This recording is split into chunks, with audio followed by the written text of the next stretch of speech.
মন প্রাণ জীব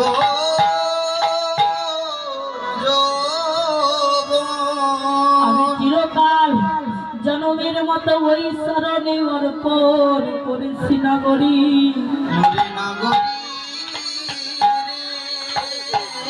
আমার বলিতে কোনো কিছু রাখে না।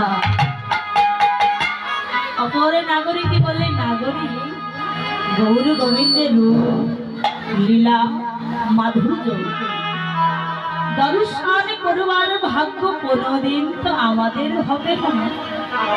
তবে তুই যখন একবার দর্শন করেছিস শোনাই রে না রূপের মানুষটি কেমন ছিল।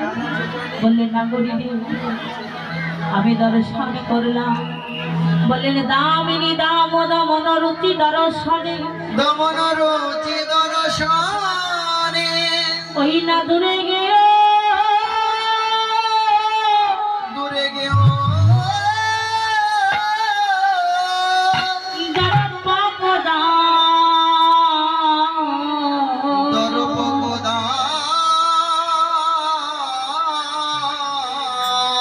বললেন আমি রূপের মানুষটিকে দেখে তুলনা করলাম কিসের সঙ্গে জানিস?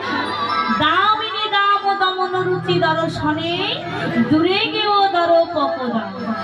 ওমা দামিনী শব্দের অর্থ হচ্ছে বিদ্যুৎ আর দাম মানে হচ্ছে মালা।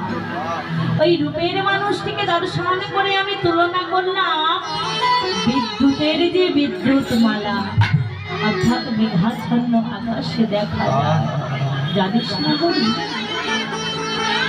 এমনই তার রূপ তার রূপের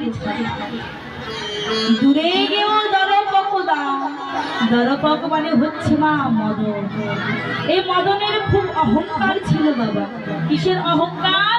রূপের অহংকার। কেন? এই স্বর্গমত্ত পাতালে মদনের মতো রূপবান মানুষ আর কেহ ছিল।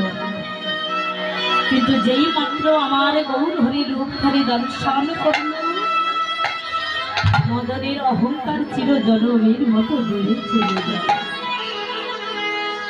বলি জানিস সাগরী আমি ওই রূপখানি দর্শন করলাম ওই বদনে যেন তার হেমদণ্ড বাহু তুলে হরি বল বলে নয়ন জলে